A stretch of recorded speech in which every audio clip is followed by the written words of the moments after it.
Защо се изправяте?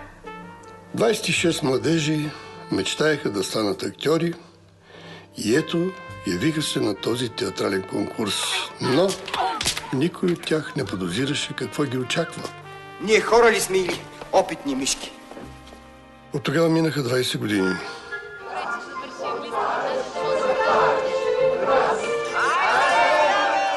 Да ни представиш с няколко думи какво сме свидетели днес? Днеска снимаме мейкинг, така наречения мейкинг, правене на правене на филм. Ние снимахме докато се снима самия филм с малка камера. Наблюдахме целият снимачен процес и сега в момента снимаме интервюта с основните актьори, с режисьора и с оператора, с художника, за да ни разкажат всъщност какво се е случвало.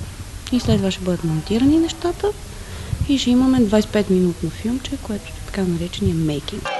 Ти за какво ли се, брат? Ами ако искам да си отида, що да ни пускат? Не знам. Сега сме тук, за да разберем какво е станало с техните надежди, с тялото и с духът им. Значи днес кого ще видим днес тук? Днес ще бъдат Елена Арсова, Рангел Вълчанов, Радослав Спасов, Стефан Китанов, Красимира Демирова, Николай Орумов, Цветана Мирчева, Илияна Китанова, Димитър Горанов, Ани Вълчанова, Красимира Врингова, Марияна Миланова, Албена Ставрева, Робин Кафалиев, Огнян Купенов и Георги Енчев. Някои от тях не могат да присъстват, останалата част не могат да присъстват, защото са в чужбина, но принципно това е доста добра бройка. 26 души, имаме 18 души, което е много добре. Какво най-често споделят актьорите за техните впечатления по отношение на правенето на филма? Целта е, ние им задаваме въпроси. Целта е да кажат те как се чувствали по време на снимките, защото това е доста интересно. Един филм, който се снима преди 20 години и филм, който се снима продължение след 20 години, това е изключително интересно. В смисъл как са се променили тия хора след тия 20 години и самите те са изключително впечатлени от работата си с Рангел и говорят за работата си с Рангел и това е много интересно. По-голямата част от тях ли не се занимават с актьорство вече или е точно обратното? В смисъл, доколкото знам, за някои от тях това е първа и последна роля, защото са предприели на... Да. Част от тях не се занимават с това, но... доста голяма част от тях са си останали, сега не знам дали точно се снимат в кино, по-скоро, но са си в кино и театър, занимават се с това нещо. Един път като попаднеш на снимачна площадка е много трудно да се измъкнеш. В смисъл, и аз съм по този начин, съм закърмена на снимачна площадка и от личен опит знам, че един път, когато просто попаднеш ли, не можеш повече да си представиш да си на някакво друго място. Понеже си присъствала на снимките на днес на къде, кажи ни нещо за атмосферата, как усети ти така и впечатленията и отношенията на актьорите, на целия екип? Аз съм присъствала и на сега на къде. Аз бях малка тогава, на 12 години бях. И ми беше изключително интересно и тогава, и сега.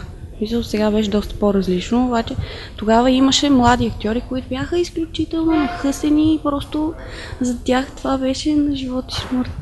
Беше страхотно, правиха едни етюди, всеки ден се събираха и беше изключително интересно. Ние бяхме една групичка малки дечица, които ужасно много се забавляхме.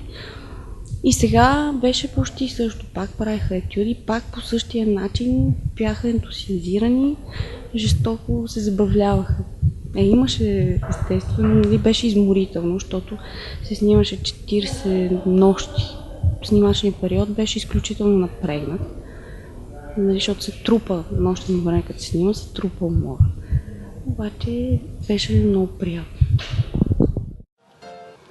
Сега сме тук, за да разберем какво е станало с техните надежди, с тялото и с духът им.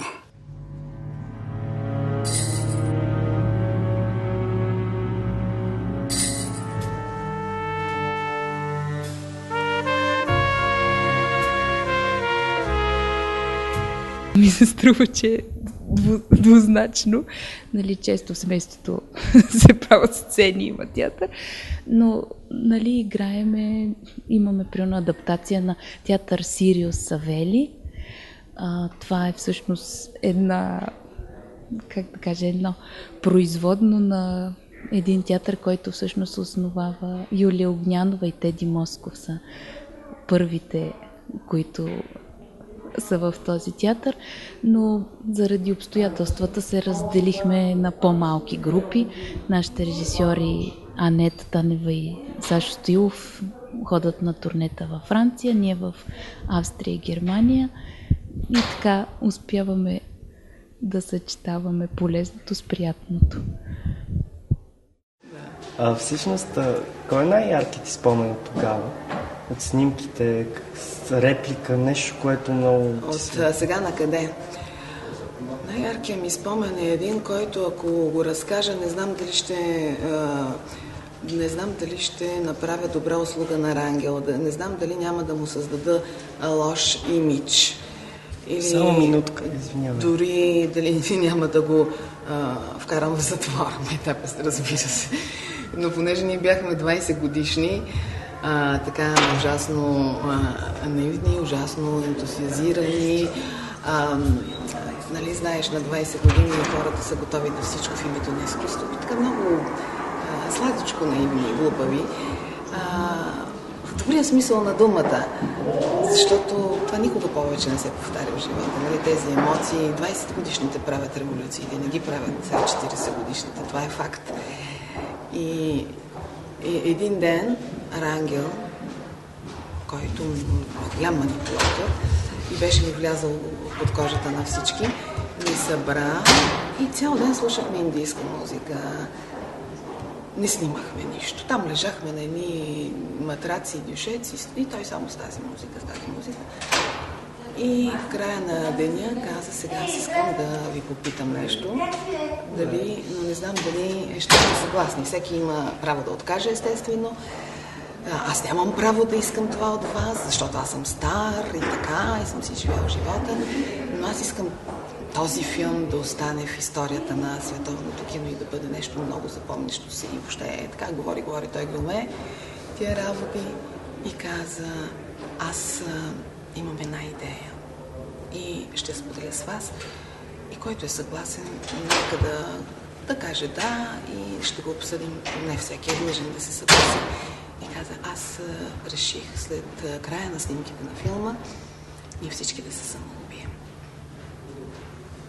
Сега това звучи много тъп в момента, след нахлуването на всички тия секти и глупости, нали, и всякакви такива, вече сме пълни с такава информация. Но тогава, 87 година, ние не бяхме чували нито за секти, нито за масови самоубийства. Ние живяхме в един такъв дълбок социализъм, където това нещо не беше чувано и то прозвуча адски готино. То прозвуча невероятно. И той каза, всички да се самоубием, нали, ще започнете вие, самоубийството на всеки ще бъде заснето. На предпоследен ще се самоубия аз, каза той. И най-накрая ще се самоубие Славчо Спасов, защото той трябва да се заснеме всички самоубийства. И накрая ще застане пред камерата, ще включи тази работа и ще се самоубие последен. И после те ще намерят материала и ще монтират филм. Настъпи гробна тишина. Значи, нали сега, ако някой предложи такова нещо на 20 годишни, виждате ли каква е разликата между сегашните 20 годишни и тогавашните? Ако сега някой предложи такова нещо на сегашните 20 годишни, понеже имам и дъщеря на 20 години и са ми много ясни, първо те ще се изхилят страшно, ще го напсуват, нали, не знам, куп реакции. Най-малкото е да го напсуват, ще си станат, ще си излязат. Нали. Сегашните 20 годишни са много естествено, има и по-позитивни и по-негативни неща, но те са много по-освободени от нас, много по-наясно с нещата, много по-некомплексирани, много по-неманипулирани, защото нашата младост и нашето детство израсна в една система, в която ние бяхме непрекъснато потискани, манипулирани, вкарвани в релси, нали? Това си е някакво, то си е останало в нас до ден днешен, то е някакъв вид диагноза. Ние трудно можем да се променим, нали? Всичките тези, които сме живяли поне по 20 години социализъм, ние сме си така белязани. Но тогава ние всички млъкнахме. Никой не каза, бе, какви са тия глупости. Никой не каза, бе, какво е това, нали? Млъкнахме.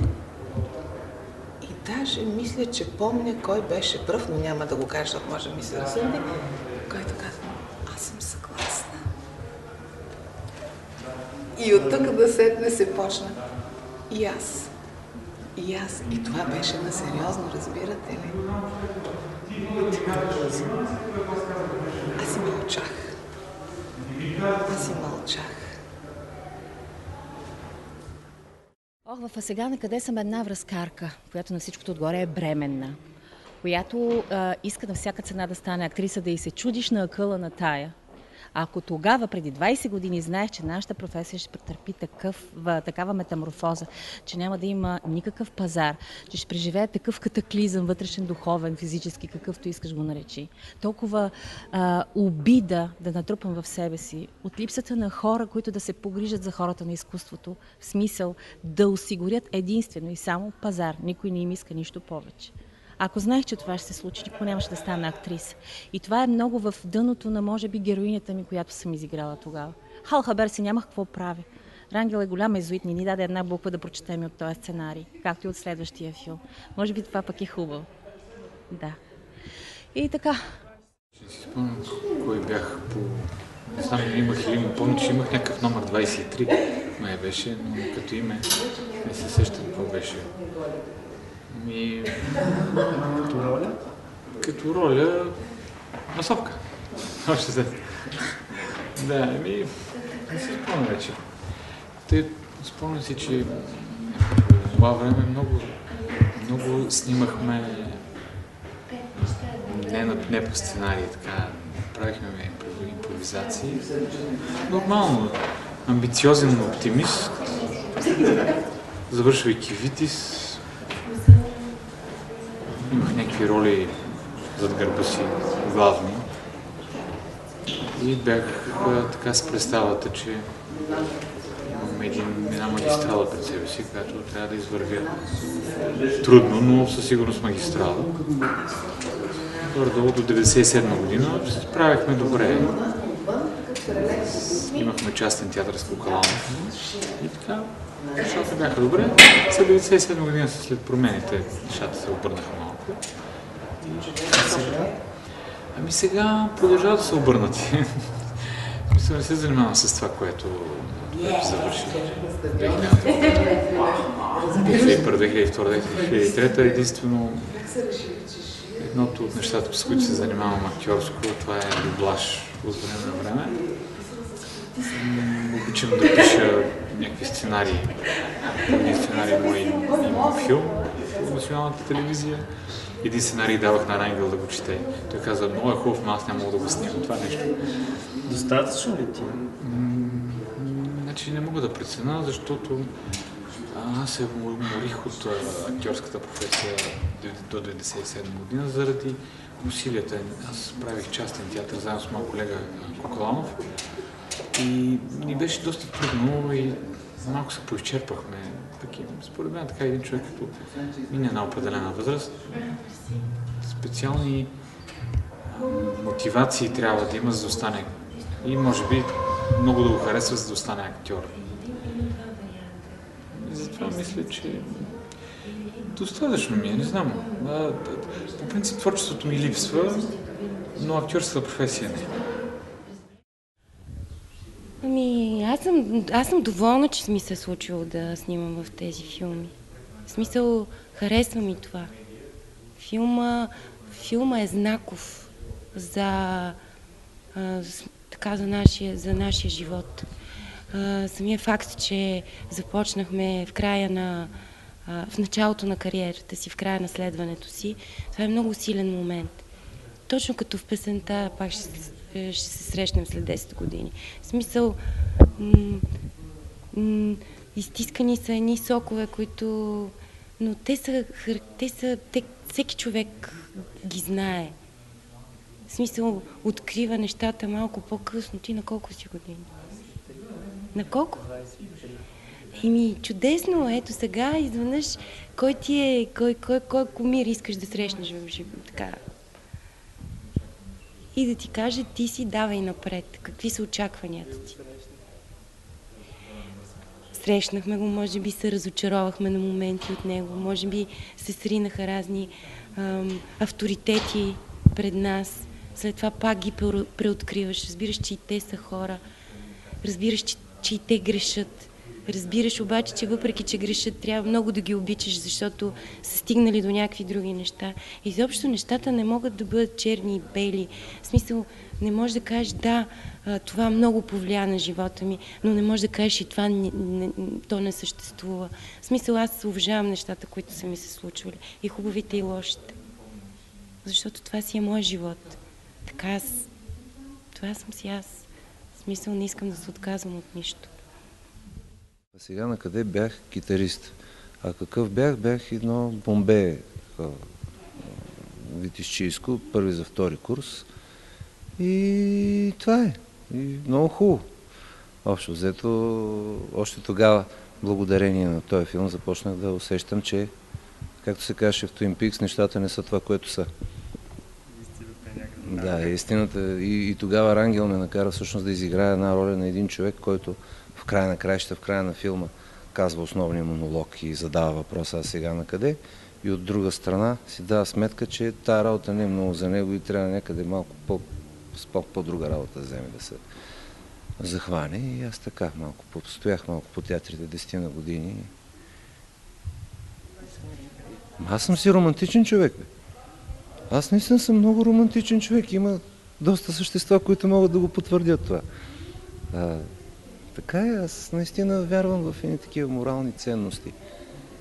И такива едни характеристики на, колкото и банално да звучи, на сърцето и на душата. Просто не го показвам. Просто. Харесва ли това, което в момента показваш от себе си? Което показвам или което правя? Правиш. Което правя ми харесва, да. Много ми харесва и съм щастлив, че го правя. Тук ще се повторя, защото току-що го казах. Аз хич не се харесвам в Сега на къде. И говоря като там това, което играем, ако играем нещо.